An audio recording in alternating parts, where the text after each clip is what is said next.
সিদ্ধ ডিম দিয়ে যে এত পারফেক্ট মেয়োনিজ হতে পারে এটা যদি সবাই আগে জানতো তাহলে কেউ কোনোদিন আর কাঁচা ডিমের মেয়োনিজ খাইতো না। আসসালামু আলাইকুম। আজ আমি আপনাদের সিদ্ধ ডিমের মেয়োনিজের রেসিপি শেয়ার করছি।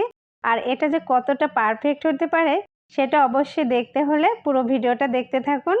একদম পারফেক্ট এবং স্বাস্থ্যসম্মত উপায়ে এই মেয়োনিজটা কিন্তু খাইতে অসাধারণ। কাঁচা ডিমের মতো সেই গন্ধ নেই, অস্বাস্থ্যকরও নেই। আর এই মেয়োনিজটা তৈরি করার জন্য আমি এখানে 2টা ডিম সিদ্ধ করে নিয়েছি। এই যে তারপর আমি ব্লেন্ডারে ডিম 2টা নিয়ে নিচ্ছি। আর এই যে দেখুন ডিম 2টা আমি খোসা ছাড়িয়ে নিয়েছি।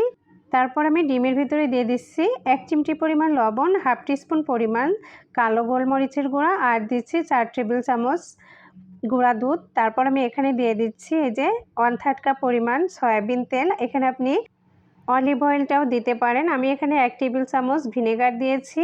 তারপর আমি একটা লেবু নিচ্ছি আর এই যে লেবুটা ধুয়ে তারপর আমি কেটে নিচ্ছি। আর একটা লেবুর অর্ধেকটা লেবুর রস আমি এই যে ডিমের ভিতরে দিয়ে দিচ্ছি। পুরো লেবুটা দিলে কিন্তু স্বাদ নষ্ট হয়ে যাবে, অনেক বেশি টক হয়ে যাবে। যেহেতু এটাতে ভিনেগার দেওয়া আছে, একটা লেবুর অর্ধেকটা দিলেই যথেষ্ট। তারপর আমি এই যে ব্লেন্ড করে নিচ্ছি। মেয়োনিজ আমি ভীষণ পছন্দ করি, কিন্তু যখনই মেয়োনিজ খাইতে যাই আর তখনই মনে পড়ে যায় যে এটা কাঁচা ডিম দিয়ে তৈরি, আর তখনই খাওয়ার রুচিটা একদমই নষ্ট হয়ে যায় আর সেটা খাইতেও ইচ্ছে করে না। কিন্তু এইভাবে যদি সিদ্ধ ডিম দিয়ে মেয়োনিজ তৈরি করা যায়, উফ কি যে মজা! এটার স্বাদ কখনোই নষ্ট হবে না, শুধু খাইতে ইচ্ছে করবে। আর আমি এই যে ব্লেন্ডারের জারটা তুলে নিয়ে তারপর এর ভিতরে আমি দিয়ে দিচ্ছি 2 টেবিল চামচ চিনি। আমি চিনিটা আগে দিতে ভুলে গিয়েছিলাম, তো এরপর যে আমি চিনিটা দিয়ে আরও কিছুক্ষণ ব্লেন্ড করে নিব। দুনিয়ার সবথেকে সহজ রেসিপি মনে হয় মেয়োনিজ। এটা খুবই সহজ এবং একদম শর্ট টাইমে তৈরি করে নেওয়া যায়। অসম্ভব মজার এই মেয়োনিজটা। আর এই যে দেখুন খুবই সুন্দরভাবে আমার মেয়োনিজটা তৈরি হয়ে গেছে। কখনো ভাবতেই পারি না যে সিদ্ধ ডিম দিয়ে এত পারফেক্ট মেয়োনিজ তৈরি হতে পারে।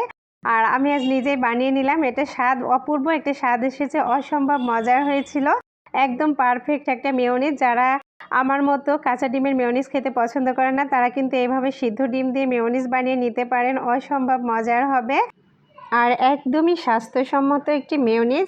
আর এই মেয়োনিজটা তৈরি করতে আমি কিন্তু এখানে কোনো প্রকার পানি ব্যবহার করিনি। আর পানি ছাড়া এই মেয়োনিজটা তৈরি করেছি যেহেতু, সেহেতু এই মেয়োনিজটা কিন্তু অনেক দিন পর্যন্ত ফ্রিজে রেখে আপনি এটা সংরক্ষণ করতে পারবেন। এই মেয়োনিজটা তৈরি করতে আপনি যদি এখানে পানি দিতেন তাহলে কিন্তু সেই মেয়োনিজটা বেশি দিন রাখতে পারতেন না। সুতরাং পানি ছাড়া যদি এভাবে এই মেয়োনিজটা তৈরি করতে পারেন তাহলে কিন্তু অনেক দিন সংরক্ষণ করতে পারেন। আর যে কোনো প্রকার স্ন্যাক্সের সাথে এই মেয়োনিজটা খাইতে পারেন। এটা কিন্তু খুবই মজার।